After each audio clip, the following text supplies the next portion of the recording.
So basically చెప్పు. నేను start చేశారా, మీరు అందుకోండి ప్లీజ్. యాక్చువల్లీ రావు బహదూర్కి మనకంటే పక్కన తమిళనాడు నుంచి మంచి రివ్యూస్ వచ్చాయి. వస్తున్నాయి అదే మన తెలుగు యువతకు నచ్చట్లేదు ఈ సినిమా. ఎందుకంటే అది తెలుగులో ఉంది కాబట్టి. సరే కాదు, ఫార్మాట్ ఒకళ్ళు మాట్లాడదాం రావు బహదూర్ గురించి. నువ్వు మాట్లాడితే నాకు మాట్లాడడానికి పాయింట్లు ఉండవు. పూర్తి నువ్వే స్టార్ట్ చేయి. నీకు భయం వేస్తుంది కదా, వేరే వాళ్ళ పాయింట్లు నిజంగా ఆ, పాయింట్ వేరే వాళ్ళు చెప్పేస్తారు. నువ్వే స్టార్ట్ చేయడం బెటర్ యాక్చువల్లీ.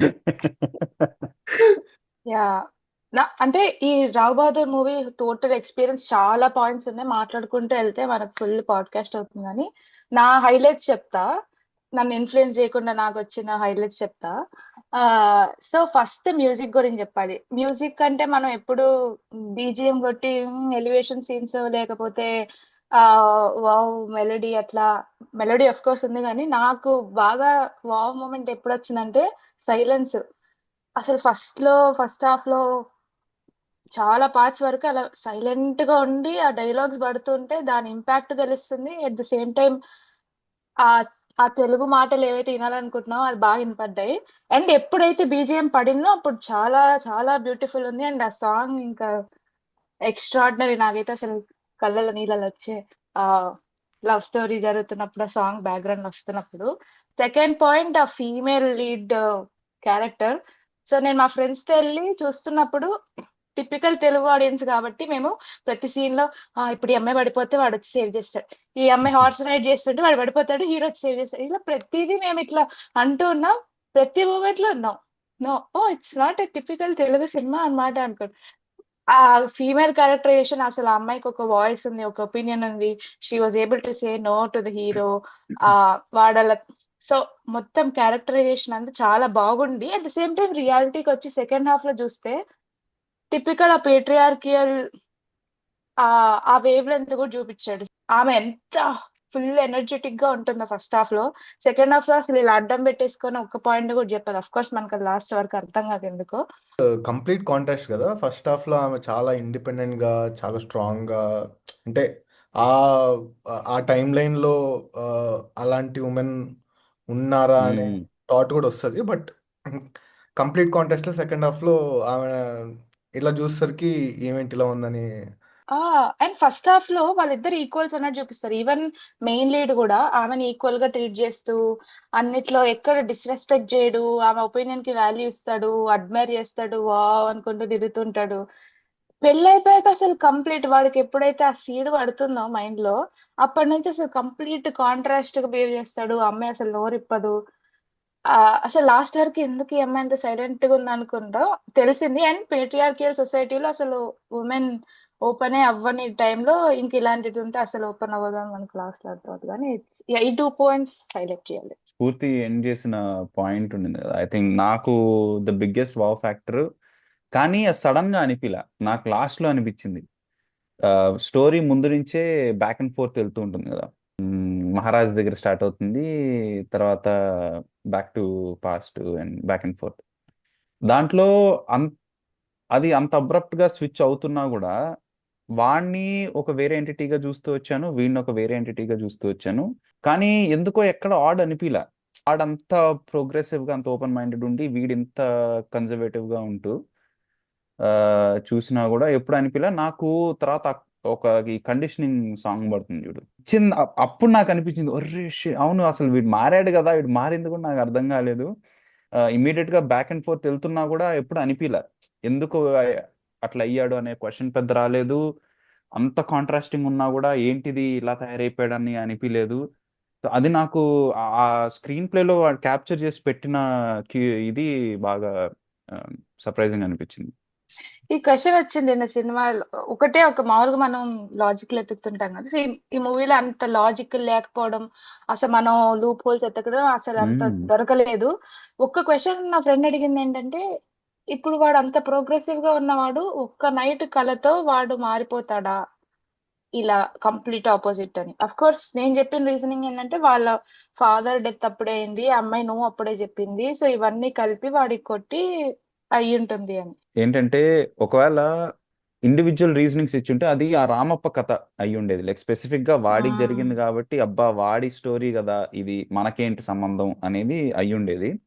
బట్ వాడు ఓవరాల్ గా అంటే ఒక స్పెసిఫిక్ రీజన్ కాకుండా ఒక సైకో గాడు ఎప్పుడన్నా స్విచ్ కొట్టచ్చు. అవ్వచ్చు. అది it doesn't happen for reason అని అంటే అఫ్ కోర్స్ నువ్వు చెప్పినట్టు ఒక 2 రీజన్స్ ఉన్నాయి. ఆ కళని ఒక మెటఫర్ గా చూపించు అంటే ఒక సోషల్ కండిషనింగ్ గా జనాల చుట్టుపక్కల ఇప్పుడు మనకు కూడా అవుతుంది కదా చాలాసార్లు నేను అవుతాయి. చూసా ఎస్ ఎస్. ఎంతమంది నా రియల్ లైఫ్ లో కూడా ఒకప్పుడు ఎక్స్ట్రీమ్లీ చిల్ ఉండి సడన్ గా over the period of time ఎందుకో తెలియకుండా చాలా కన్జర్వేటివ్ అయిపోయి మేబీ వాళ్ళ చుట్టుపక్కల ఉండే వాళ్ళు చెప్పి చెప్పి అవడం కావచ్చు ఒక్క పర్టికులర్ రీజన్ ఉండదు కదా. బట్ అఫ్ కోర్స్ ఇప్పుడు ఆ 16 ఏళ్ళ జర్నీని వాడు స్క్రీన్ మీద చూపించాలంటే బిస్కెట్ అవుతుంది కాబట్టి ఒక సాంగ్ ని మెటఫర్ గా తీసుకున్నాడని నేను అనుకుంటున్నాను. ఐ డోంట్ థింక్ ఇట్స్ అది అసలు కళకి సంబంధం లేదు. It just metaphor for him to evolve in to that over time period.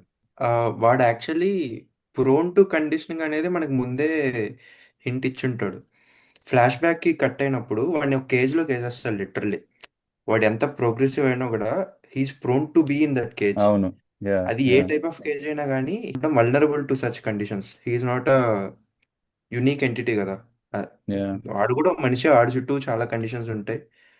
So వాడు కేజ్లోకి వెళ్ళినప్పుడు వాడు బయటికి రావడానికి ట్రై చేయడు. ఆ ఉన్న సిచ్యువేషన్స్ని వాడు ఆడుకుంటాడు. లైక్ ఆ అమ్మాయితో డ్యాన్స్ చేస్తాడు, పాటలు పాడతాడు, అదంతా. సో ఐ థింక్ ఏదో ఇంటర్వ్యూలో మహా కూడా ఇదే చెప్తాడు. సో అలాంటి చిన్న చిన్న హింట్స్ ఐ థింక్ డ్రాప్ చేస్తూ వచ్చాడు. వాళ్ళు టీ తాగే సీన్ లో కూడా నీకు ఇంకా సోషల్ కండిషనింగ్ కాలేదు కాబట్టి నువ్వు అట్లా మాట్లాడుతున్నావు అయినప్పుడు నువ్వు అని ఒక ఎస్ ఎస్. ఏదో and అయిన తర్వాత ఎట్ట తయారయ్యాడు అనేది మనకి ఇంకా అది ఆబ్వియస్ గా అంటే పాయింట్ ఏంటంటే సోషల్ కండిషన్ 1 నైట్ లో ఎలా అయిందన్న క్వశ్చన్ హా, మనం అది ఆల్రెడీ అది కరెక్టే. But I think that's more of a metaphor than anything else. ఒక ఒక హ్యూమన్ జర్నీ బేసిక్ గా. అది బట్ అది అసలు మైండ్ బ్లోయింగ్ అది. నాకు యాక్చువల్లీ ఆ డౌట్ రాలేదు, ఎందుకంటే ఆ కండిషనింగ్ సాంగ్ అనేది విజువలీ చాలా కంపెలింగ్ ఉండింది అసలు. అండ్ ఆ ఫ్యాంటసీ మోడ్ లో తీయడం బట్టి అది అట్లా టూ గుడ్, వర్క్ అయింది కూడా. Yes yeah yes. త్రూ బాగుండింది. అవుట్ సెకండ్ హాఫ్ వస్తూ ఉంటారు అనుకుంటా కదా క్యారెక్టర్స్ అన్ని వచ్చి క్వశ్చన్ చేసుకుంటాను చూడు నీ కొడుకు నీ కొడుకు అని. బట్ నేను ఫస్ట్ టైం చూసినప్పుడు నాకేమనిపించిందంటే ఈ బగ్ అనేది ఈ ఈ కండిషనింగ్ సాంగ్ ఇవన్నీ జస్ట్ ఇది వాడికి వాడు జస్టిఫికేషన్ కోసం ఊహించుకుంటున్నాడు అనిపించింది. సో ఈవెన్ ఇప్పుడు ఫర్ ఎగ్జాంపుల్ నువ్వు లాజికల్ గా చూస్తే వీళ్ళు ఆ కండిషనల్ సాంగ్ లో వీళ్ళ పూర్వీకులంతా ఇంగ్లీష్ లో మాట్లాడడం అనేది అది ఒక రియాలిటీ అయి ఉంటే వాళ్ళు ఇంగ్లీష్ లో మాట్లాడడం కానీ ఇవన్నీ జస్ట్ వీడు ఊహించుకుంటేనే అవుతుంది. అదే రియల్ గా వీళ్ళు కండిషనింగ్ చేద్దామని రియల్ గానే వచ్చి చేస్తే వాళ్ళు ఇంగ్లీష్ లో ఎందుకు వాడతారు? బేసిక్ గా ఇది ఇమ్మీడియట్లీ రిజెక్షన్ అయినాక ప్లస్ వాళ్ళ నాన్న చనిపోయినాక వాడికి వాడు మళ్ళీ లైఫ్ ఎట్లా పాజిటివ్ అవ్వాలని ఆలోచిస్తే వాడికి ఆల్రెడీ ఉన్న వీళ్ళకి ఒక ఇదేంటిది రాయల్టీ ఉంది, ఒక ఒక రెస్పాన్సిబిలిటీ ఉంది. ప్లస్ వాడు నైట్ వెళ్లే ముందు ఒక సీన్ 2-3 సీన్స్ పెడతాడు. ఒక కిరీటం టచ్ చేయడం, ఒక డ్రెస్ ని చూసుకోవడం వాడికి వాడే.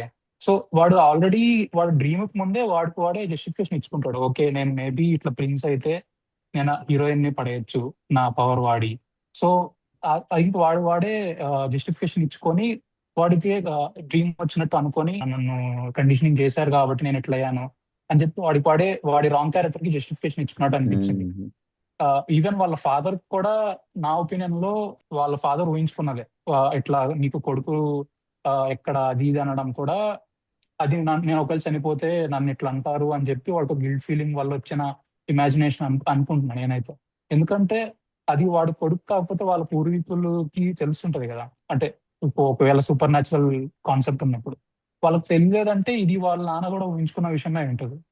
ఇమాజినేషన్ వాళ్ళకి వచ్చే జస్టిఫికేషన్ అనిపించింది సినిమా అంతా. ఈవెన్ ద బగ్ కాన్సెప్ట్ కూడా అది ఒక పురుగు అనేది స్టార్టింగ్ లోనే చెప్తారు, అనుమానం ఉన్న పురుగు అని.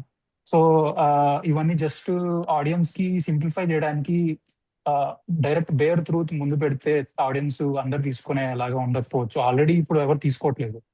సో ఈవెన్ అది ఫుల్ ఫ్లెజ్డ్ గా ముందు పెట్టిస్తే అది మేబీ అంత అవ్వకపోవచ్చు అని చెప్పి అట్లా ఉండొచ్చు. ఫస్ట్ హాఫ్ లో చాలా ల్యాగ్ ఉంది అని అంటున్నారు కానీ నాకు సబ్ కాన్షియస్ గా అర్థమవుతుంది. ఓకే ఇది ల్యాగ్ అనిపిస్తుంది జనాలకి, కానీ నేను అన్నిటికీ కనెక్ట్ అవుతున్నా. వాళ్ళు మాట్లాడే సోదికి కూడా నేను కనెక్ట్ అవుతున్నా. ప్లస్ వాళ్ళు మాట్లాడే అన్నిటికంటే వాళ్ళు అచ్చ తెలుగులో మాట్లాడుతున్నారు, మధ్య మధ్యలో రాయలసీమ యాస కాకుండా కూడా తెలుగులో మాట్లాడుతున్నారు, నాకైతే చాలా పాజిటివ్ వైబ్ వచ్చిందన్నమాట. సో యా నేను మేబీ ఫస్ట్ హాఫ్ అయిపోయినాక నా ఫ్రెండ్స్ అదే అన్న, మేబీ నాకు తెలుగు బయాస్ వల్ల నచ్చిందేమో ఫస్ట్ హాఫ్. నాకైతే ఫస్ట్ హాఫ్ నచ్చింది. మేబీ నేను వేరే మూడ్ లో ఉంటే నచ్చదేమో. సో నాకు అదంతా ఐడియా లేదు, కానీ నాకైతే ఫస్ట్ హాఫ్ నచ్చింది అని అనిపించింది. ఆ హీరోయిన్ ది కూడా తర్వాత నేను చూసి తెలిసిన ఆమె మలయాళం ఆమె అని. తెలుగు అంత బాగా ఆమె డబ్బింగ్ చెప్పుకుందో లేదో తెలియదు, కానీ వాళ్ళ లిప్సింగ్ అయితే కరెక్ట్ గా అయింది సినిమా మొత్తం. చాలా రోజుల తర్వాత ఒక తెలుగు సినిమాలో కరెక్ట్ పర్ఫెక్ట్ లిప్సింగ్ చూసా. సో అట్లా అన్ని పాజిటివ్లు వచ్చాయి. సెకండ్ హాఫ్ వచ్చేసరికి ఇంకా వెళ్ళిపోయింది. నాకు అన్ని కరెక్ట్ అవుతా ఉన్నాయి. నాకు పర్ఫెక్ట్ స్క్రీన్ ప్లే అనిపించింది. అన్ని ఎక్కడ నెగిటివ్ దొరకట్లేదు. నేను అన్కంఫర్టబుల్ అయింది, ప్లస్ అది in a positive way. And also shock అయింది ఎక్కడంటే, ఇట్లా ఒక సీన్ లో డొమెస్టిక్ వైలెన్స్ గురించి చూపిస్తారు. నాకు అది చాలా బ్రేవ్ అనిపించింది డైరెక్టర్ ఆ సీన్ పెట్టడం. డైరెక్టర్ చూపిపోయినా కూడా నేను యా సడన్ గా ఆ సీన్ రాగానే అరే ఏంట్రా ఇది అనిపించింది. చాలా చాలా చిన్న చిన్న థింగ్స్ ఉన్నాయి, దాని గురించి మాట్లాడొచ్చు. కానీ ఒక నెగిటివ్ చెప్పాలి అనిపిస్తే నాకేమనిపించింది అంటే, director maybe too many things పెట్టేసాడు అనిపించింది. జస్ట్ దట్ నేను తోపు డైరెక్టర్ అని చూపించుకోవడానికి చాలా చాలా పెట్టేస్తే మేబీ అట్లా అనిపిస్తుందేమో అని చెప్పి పెట్టాడు అనిపించింది. కానీ కొంచెం ఆ దోస్ తగ్గించుంటే మేబీ బాగుండదేమో. But still at the end of the day నన్ను అడిగితే ఈ ఇయర్ వచ్చిన సినిమాల్లో maybe year maybe not even ఈ ఇయర్ ఒకటే, ఈ మధ్య వచ్చిన సినిమాల్లో నన్ను అడిగితే వన్ ఆఫ్ ద బెస్ట్ సినిమా ఇదే అనిపించింది బెస్ట్. నాకైతే. ఆ domestic violence point, ya I agree. ఒక టోన్ లో వెళ్తుంటే సడన్ గా ఇది వస్తుంది కదా. అండ్ ఆల్సో మన మన మామూలుగా మన ఎక్స్పీరియన్స్ ఏంటి, మనకు చూపిస్తారు సినిమాల్లో.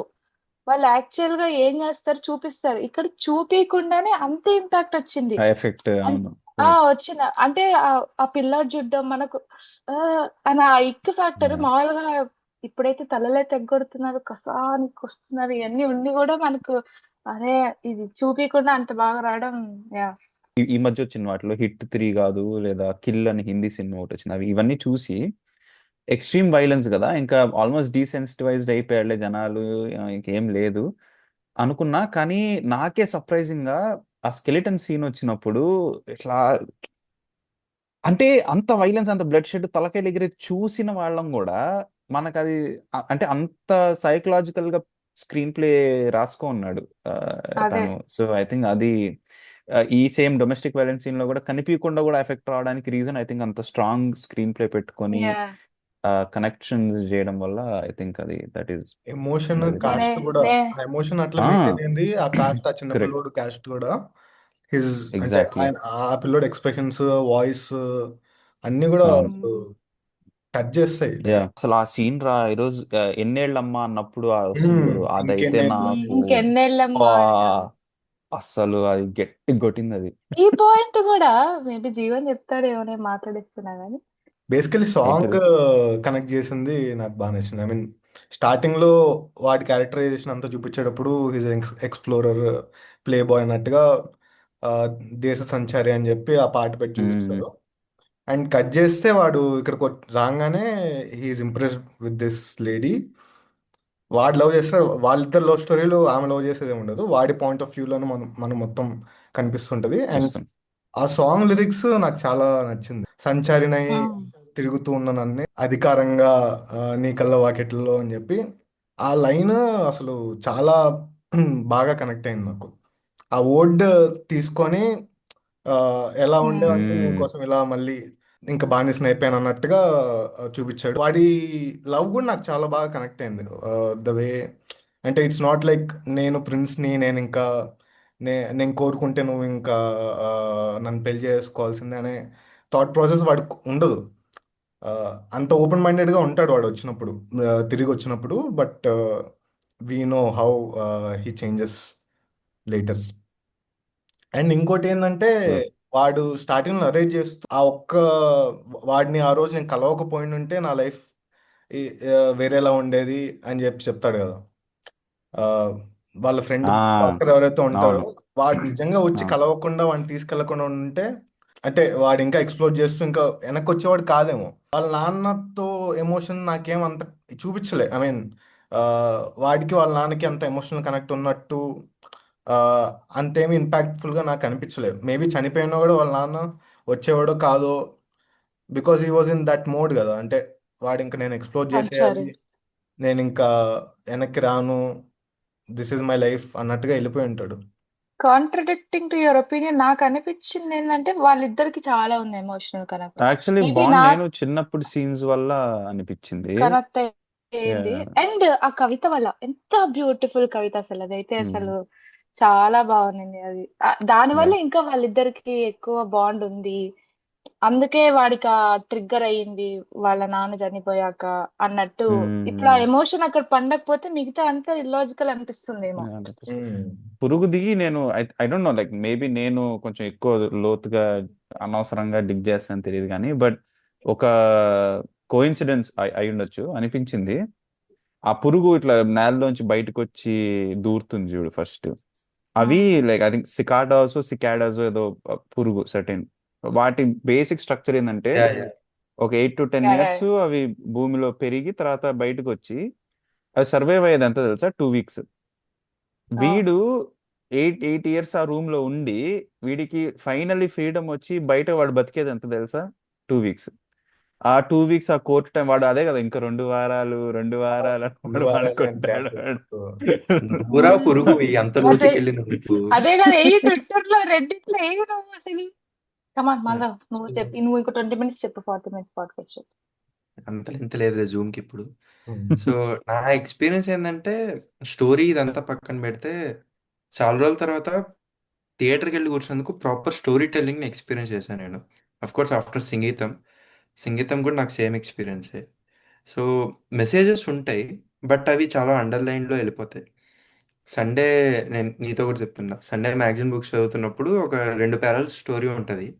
నీకు లాస్ట్ లైన్ వరకు స్టోరీ వెళ్తుంది. ఒక పిల్లోడు ఉన్నాడు, ఒక ఊరు ఉంది, వాడిలా మోసం చేశాడు, ఇలా స్టోరీ వెళ్తుంది. కింద దురాస దుఃఖానికి చేయటం అని ఒక లైన్లో మెసేజ్ వెళ్ళిపోద్ది. సో ఈ మూవీ కూడా అంతే. నాకు ఎంత కంపెలింగ్ స్టోరీ టెల్లింగ్ ఉండిందంటే ఈ మూవీలో, ఎస్పెషల్లీ స్క్రీన్ ప్లేను చాలా బ్రిలియంట్గా క్రాక్ చేశారు. ప్రొటాగనిస్ట్లు హీరో హీరోయిన్ తీసుకుంటే హీరోకి స్క్రీన్ టైం చాలా ఎక్కువ. ఆల్మోస్ట్ ప్రతి సీన్లో ఉంటాడు హీరో. ఎక్కడ ఓవర్వెల్మింగ్ అనిపించదు నీకు. అదే వేరే మూవీ అయితే అరే హీరో వన్ మ్యాన్ షోరా అని వేస్తారు. హీరో ఎక్కువసేపు ఉన్నాడు అని నెగిటివ్గా అనకుండా హీరో వన్ మ్యాన్ షో అని వేస్తారు. On the other side heroine కి చాలా స్క్రీన్ స్పేస్ చాలా తక్కువ ఉంది యాక్చువల్లీ. ఫస్ట్ హాఫ్ లో love story and second half లో అసలు ఆమె బయటికి రాదు. స్టిల్ మనకు ఆమె ప్రెజెన్స్ తెలుస్తూ ఉంటుంది త్రూ అవుట్ ద మూవీ ఏదో ఒక రూపంలో. ఎక్కడ ఓవర్వెల్మింగ్ అనిపించకుండా అట్ సేమ్ టైం హీరోయిన్ కంప్లీట్గా మిస్ అవుట్ అయిపోయాం అని కూడా మనకు అనిపించకుండా. అండ్ ఈరోజు ఒక వీడియో చూస్తుంటే తను చెప్పాడు మొత్తం every dialogue is on paper, improvisations లేవు, ఆన్ సెట్ ఇంప్రొవైజేషన్ లేదు. ప్రతి డైలాగ్ పేపర్ మీద నుంచే ట్రాన్స్లేట్ అయింది కాబట్టి చాలా క్లియర్గా లిప్సింగ్ కానీ. తెలుగు భాష అయితే ఇంకా ఫ్యాన్ అయిపోయా నేను లిటరల్లీ. ఆ కాలం భాషని కొంచెం బోర్ కొట్టించేలా చెయ్యొచ్చు, స్టిల్ పొయిటిక్ గా రాశాడు చాలా వరకు. ఎక్సెప్ట్ ఒక్క డైలాగ్ అంట, ఆ రాజా డైలాగ్ ఒక్కటి, అదే అది వన్ పేపర్ లేదంట. అదే ఇంకా టెక్నికల్లీ టూ గుడ్. ఆ లాంగ్ షాట్ ఒకటి ఉంటుంది కదా, ఇద్దరు కాన్వర్స్ చేసుకుంటుంటారు ఫస్ట్ లోనే, ఆచారి అండ్ వీడు. అది 3 minute 4 minute లెంత్ ఉంటుంది బట్ ప్యాన్ అవుతుంటది. ఇప్పుడు మనకి ఈ సెంటర్ స్టేజ్ ఇలా మూవ్ అయితే కెమెరా కదిలినట్లు వాళ్ళు లేచి వెళ్ళి ఆ సర్వ్ చేసుకుంటుంటే అలా మెల్లగా టిల్ట్ అయింది కెమెరా. అది చాలా బాగా నచ్చింది నాకు. కొంచెం వైడ్ కన్నా కొంచెం అల్ట్రా వైడ్ పెట్టుకున్నాడు. అది పెట్టుకొని భలే బ్యూటిఫుల్ గా మధ్యలో బ్లింక్స్ బ్లాంక్ అయితే స్క్రీన్ కొంచెంసేపు అలా భలే ఉండింది టెక్నికల్ గా కూడా మూవీ. అవును. నాకైతే క్రేజీ ఎక్స్పీరియన్స్. అదే స్టోరీ చెప్తే నాకు చాలు, మెసేజ్లు ఇలాంటివి ఏమి ఇవ్వకుండా. ఈ కాన్సెప్ట్ కూడా చాలా నచ్చింది, ఆ fill in the blanks concept. అసలు అసలు అనుమానంది కూడా వాడికి తెలుసు ఇది జబ్బురా, ఇది అంతకన్నా పెద్ద జబ్బురా అని వాడే చెప్తాడు. Dash fill in the blank ఏది పెద్ద జబ్బు అన్నట్టు వాడే క్వశ్చన్ ఇచ్చి అనుమానం అంటే అదే పట్టిందిరా నాకు అని అంటే ఆ లాజికల్ సెన్స్ చూపిస్తూ వాడు ఎంత ఇల్లాజికల్ గా బిహేవ్ చేస్తున్నాడో అసలు. వాడు ఆ ఫస్ట్ కాన్వర్సేషన్ లో మాట్లాడుకునేది కూడా ఆచార్య వచ్చే వరకు కౌరవుల పాండవులతో మాట్లాడుతుంటాడు. కౌరవుల పాండవుల స్టోరీలో ఒక one of the sub plots ఇదే, ఈ అనుమానమే ఆర్ ఈ క్రాస్ బ్రీడింగ్, ఇదే దీని గురించే ఉంటది. అది కూడా అక్కడ కూడా హింట్ వదిలేడు. సో ఫస్ట్ హాఫ్ లో చాలా ఫస్ట్ హాఫ్ సినిమా మొత్తంలో కూడా ఇట్లాంటి అన్రిలేటెడ్ అనిపించే టాపిక్స్ అన్ని either one way or the other relate అయ్యే ఉంటాయి. రైట్ అన్ని రైట్ ఏదర్ ఫర్టిలిటీ గురించో లేకపోతే ఎట్లా చీటింగ్ గురించో. వాడు లవణ అంటాడు కదా, నన్ను నెల తక్కువ వాడు ఆ, అంటారు అని. అది అవునవును. ఎందుకో కూడా లాస్ట్ లో ఉంటది దానికి. అదే అవును. అదే. యా ఇంకా అది మధ్యలో రావు. ఆ ఈ సాంగ్ ఉంటుంది కదా ఇంటర్వెల్ ముందు, కండిషనింగ్ సాంగ్. దాంట్లో ఒక చిన్న డీటెయిల్ ఏంటంటే, ఈ ఫోటో ఫ్రేమ్స్ ఖాళీగా ఉంటాయి, దాంట్లో ఎవరు ఉండరు. సో వాళ్ళందరూ వాడు బయటకు వచ్చేసి బయటకు వచ్చారు కాబట్టి. యా ఇంకా వాడు మరి అదే జూన్ ఆ పంకిన్ సీడ్స్ తిన్నాక పంకిన్స్ రావడం, మ్మ్. అది అది దాని నాకు సిగ్ దాని సిగ్నిఫికెన్స్ ఏందో నాకు పెద్ద అర్థం కాలేదు. ఆ అది పంకిన్స్ వచ్చాయని అర్థమైంది, డిస్టర్బ్ చేయడానికో లేకపోతే డిస్టర్బ్ చేయడానికి అవసరం ఏముంది వాడికి అంటే, ఏమో నాకు అది అంత ఎక్కలేదు, ఎందుకు పెట్టాడని అర్థం కాలేదు. అలా అయినా దగ్గరగా వచ్చి అచ్చా. దగ్గర ఉండడం, I mean that's positive intent, but and ఇంకోటి, Yeah. ఇది వెంకటేష్ మామ ఒక ఇంటర్వ్యూలో చెప్పాడు రీసెంట్ గా. వాడు చనిపోయాక కుసుమ అనేవాడు ఆ Mm.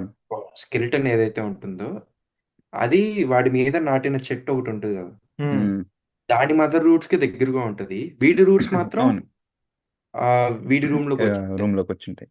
పంకిన్ మొలిచేది రూట్స్ కదా, ఆ రూట్స్ వీడి రూమ్ లోకి వచ్చి ఉంటాయి. సో అవును. వీడి రూట్స్ ఫాదర్ని ఎత్తుక్కుంటుంటాయి, వీడిని ఎత్తుక్కునేది మాత్రం వీడి mother roots. Yeah, so that అంత ఈస్ క్రేజీ. డీటెయిలింగ్ బట్ నాకు ఇంకొక మెటఫర్ అనిపించింది. వాడు ఫస్ట్ గుమ్మడికాయ ఓపెనింగ్ సీన్ లో గుమ్మడికాయలు వచ్చినప్పుడు, గుమ్మడికాయ లాంటి కొడుకు పుడతాడు అనుకున్నాను, ఇట్లా పుట్టాడు అంటాడు కదా. నాకు అది మరి ఏమో ఆ మెటఫర్ అనిపించింది. నెక్స్ట్ దాంట్లో గుమ్మడికాయ గానే వచ్చాడు. ఇప్పుడు గుమ్మడికాయ గానే వచ్చాడు వాడు. ఇంకా నువ్వు గుమ్మడికాయ లాంటి కొడుకు పక్కన పెట్టు, గుమ్మడికాయే వచ్చినప్పుడు అంటే వాడి ఇది ఎంత స్ట్రాంగ్ ఉంటే జస్ట్ అయితే క్రియేట్ దానికోసమే ఫర్ ఉంటుంది. యాక్సెప్టెన్స్. నా ఫేవరెట్ క్యారెక్టర్ ఆమె పేరు ఏంటి పన్నమ్మ పనామి. అచ్చమ్మా. అచ్చమ్మ. ఏదో అసలు ఆమె ఆమె క్రేజ్ ఆమె చెప్పే స్టోరీ ఉంటది కదా, బాహుబలి స్టోరీ అది. బాహుబలి అదే స్టోరీ అదే. మన Crazy. నేను నిజంగా చెప్తాను, నమ్మకపోతే పోండి అంటే అసలు భలే ఉంటుంది ఆమె క్యారెక్టర్, ఎంత ఫన్. అదే చెప్తే కదా, మన 100 క్యారెక్టర్లు కాకుండా ఉన్నవే ఒక 6-7 ఉన్నాయి. 6-7 ఎంత ప్రామినెంట్ గా ఒక్కొక్కరికి ఒక క్యారెక్టరైజేషన్, ప్రతి ఒక్కళ్ళది ఒక ఇంపాక్ట్. అసలు చాలా చాలా బాగుంది. ఆచార్య అనేవాడు లైక్ అబద్ధాలు చెప్తాడని ఫస్ట్ సీన్ లోనే ఉంటది వాడి గురించి. అవును, యా, అండ్ అదే ట్విస్ట్ లాస్ట్ కి, లైక్ కరెక్ట్. వాడు చెప్పకుండా దాచిన నిజమే ట్విస్ట్. అవును, అంటాడు కదా, ఉమ్. ఒకవేళ ఎవరైనా నొప్పి పెట్టి నిజమైతే అది అదే చెప్పకూడదు, చెప్పొద్దు. వాడు అదే దాచిపెడుతూ వస్తాడు. మన పని కాపాడడం, నిజాలు చెప్పడం కాదు. అందరూ అండ్ బాగా చేశారు, వాడికి ఈవెన్ ఆ బయాస్నెస్ పెద్ద ఉంటుంది కదా, కొడుకు. అది క్లియర్గా చూపించాడు. అంటే మేబీ మనల్ని కన్ఫ్యూజ్ చేయడానికో లేదంటే వాడి మీద అనుమానం తెప్పించడానికో వాడు హీరోయిన్ని కరెక్ట్గా చూడ్డు. అంటే ఆ నువ్వు మెస్ లాగా ఉండు, నువ్వు ఎందుకు చనువు ఉమ్, తీసుకుంటున్నావు. మళ్ళీ దూరంగా ఉండు ఫస్ట్ ఇనీషియల్ మాట్లాడకు. రియాక్షన్ కూడా వాడిది అంటే హ్యాపీగా ఫీల్ అవ్వడు. Right right. రాబోదు చెప్పినప్పుడు ఆ, ఆమెను ఎందుకు ఆమెను ఎట్లా లవ్ చేస్తున్నావు అనే రియాక్షన్ ఉంటుంది. సో ఆమె ఇవన్నీ లెవెల్ ఏంటి, నీ లెవెల్. లాస్ట్ లో వాడి మీద కూడా మనకి డౌట్ వచ్చేలాగా మేబీ అవును నిజంగానేనా సెటప్ చేసి ఆ, అయ్యుండొచ్చా, రాబోదు అనుమానం కరెక్టేనా అనే థాట్ మనకు ఒక కూడా ఇది, ఏదో ఒక పాయింట్ లో వస్తుంది. అవును, వాడు కరెక్టే. ఒక సట్టిలో ఒక డైలాగ్ వేస్తాడు, ఈ గల్లీ ఒక డైలాగ్ వేస్తాడు. డబ్బుల కోసం కట్నం తీసుకొని హాస్పిటల్ పెట్టిన నువ్వు కూడా నాకు సలహాలు ఇస్తున్నావారా అని. అరే క్రేజీ డైలాగ్ క్రేజీ అనుకున్నా అసలు. నేను. అది ఫోటో ఫ్రేమ్స్ ఉన్నాయి కదా వాల్ మీద, ఫోటో ఫ్రేమ్స్ లో అందరు మొత్తం డెడ్ పీపుల్ ఉంటారు, అందరు ఎవరెవరు చనిపోయారు ఏంటి అని, ఇంక్లూడింగ్ ఇనిషియల్ ఫ్రేమ్ లో అయితే కుసుమ, తర్వాత ఆల్ ఆఫ్ దెమ్. దాంట్లో ఒక ఫ్రేమ్ లో రావ్ బహదూర్ వాళ్ళ అమ్మ బేబీ ఫోటోలో చిన్న బేబీ బేబీని కూడా పట్టుకుంటాడు. ఉంటుంది, బికాజ్ ఆ బేబీ కూడా చనిపోయి ఉంటుంది. చనిపోయింది. ఫస్ట్ చనిపోయాడో చనిపోయిందో whatever. తర్వాత Rao Bahadur himself was replacement. So అందుకని ఆ ఫోటో ఫ్రేమ్ లో బేబీ అండ్ మామ్ ఇద్దరు అక్కడ ఫోటో ఎక్కించారు. బట్ టెక్నికలీ తిను కాదు కదా. సో కానీ అసలు ఓవరాల్ ఇప్పుడు చూస్తే కూడా I think the overall meaning of ఆ మూవీయే ఇవన్నీ పక్కన పెట్టేస్తే, అసలు ఎవడి హైరార్కీ, ఎవడు దేనికోసం ఎవడు కొట్టుకుంటున్నాడు, ఎందుకు ఇప్పుడు వాడే కొడుకు కాదు, వాడికి పుట్టినోడే కొడుకు కాదు, మళ్ళా అవును. ఇంకా అసలు యూనో వీడు కొడుకు కానోడిని కొడుకు అనుకుంటున్నాడు, కొడుకు అయినోడిని కాదనుకున్నాడు, వీడే అసలు ఫైనల్లీ కొడుకు కాదని తెలిసింది. అసలు ఎవడి హైరార్కీ వాడికి ఎవరు తెలియలేదు కానప్పుడు కదా. వాడికి తెలియలేదు. But overall gist of it ఏంటంటే అసలు ఏది మీనింగే లేనప్పుడు ఎందుకు అంత కొట్టుకొని రావడం ఆ డైనాసిటీకి హైరార్కీ దీనికి. లాస్ట్ లో ఈ పాయింట్ కూడా తర్వాత వాళ్ళ కొడుకు పెద్ద కొడుకు కూడా మళ్ళీ అవన్నీ పెట్టుకొని పెట్టుకొని వస్తాడు. వెళ్తాడు. సో వాడు కూడా ఇప్పుడు వాడు ఏమన్నాడు ఫస్ట్ లో, నేను యుఎస్ కి వెళ్ళిపోవాలి ఇవంతా నా వల్ల కాదు అన్నాడు. మళ్ళీ వాళ్ళ నాన్న చనిపోగానే వీడు కూడా అవన్నీ పెట్టుకొని నేను రాజు ఎలా ఫీల్ అవుతాడు, సేమ్ బట్ మ్యాజిక్ ఏంటంటే వాడు కూడా కొడుకు కాదు. కొడుకు కాదు, సేమ్ థింగ్. అదే ఇంటర్వెల్ ముందు చిన్నపిల్లాడు కల్లోకి వచ్చి చెప్తాడు కదా, ఇక్కడ క్లూ ఒకటి ఉంది. సో బేసిక్ గా వీళ్ళందరికీ నేనేమవుతాను అంటే ఏమవుతాను. ఏమవు అంటాడు. అది అది అది ఓకే, యాక్చువల్లీ అర్థమైంది నిజమే. కానీ అది ఓకే. బట్ దానివల్ల వాడికి ఏం తెలిసింది, క్లూ ఏమొచ్చింది?